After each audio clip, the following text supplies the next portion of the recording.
Merci. J'espère que l'hydrogène permettra de réchauffer notre atmosphère locale ici.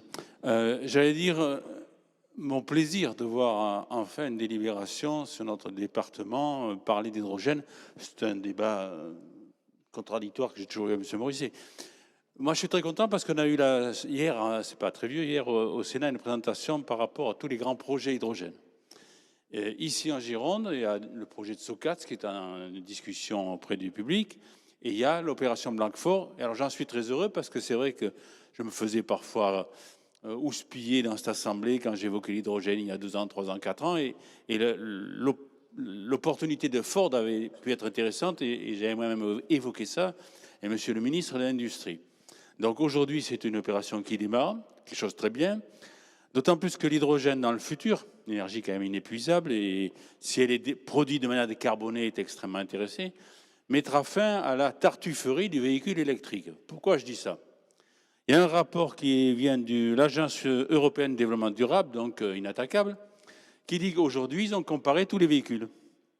Tous les véhicules. L'empreinte carbone d'un véhicule, il démarre dans sa fabrication et jusqu'à la fin à son recyclage.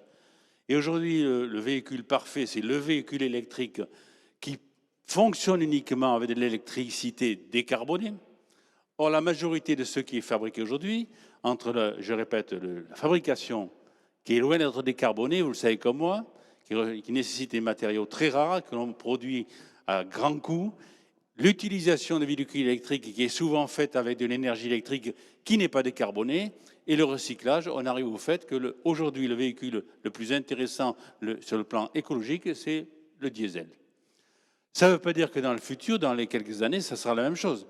Mais l'impératif qui nous est posé, c'est de trouver dans des véhicules qui fonctionnent en énergie décarbonée.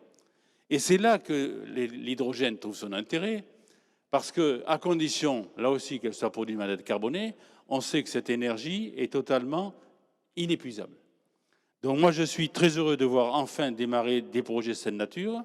Il faut y être attentif, je le redis une 3e fois, parce qu'il faut savoir quelle énergie sera utilisée pour fabriquer, mais c'est une solution d'avenir, non seulement pour l'industrie, mais également pour tous les transports lourds, les bennes, etc., et y compris les véhicules, puisque là, le projet notamment de Socats prévoit de pouvoir alimenter des stations d'alimentation d'hydrogène, parce que c'est une solution qui ne pollue pas du tout et qui était peut-être une des seules solutions d'avenir, parce que n'oublions jamais que le pétrole aujourd'hui, quand j'étais tout petit, on disait ça va s'épuiser dans 5 ans, mais on sait qu'un jour ça s'épuisera.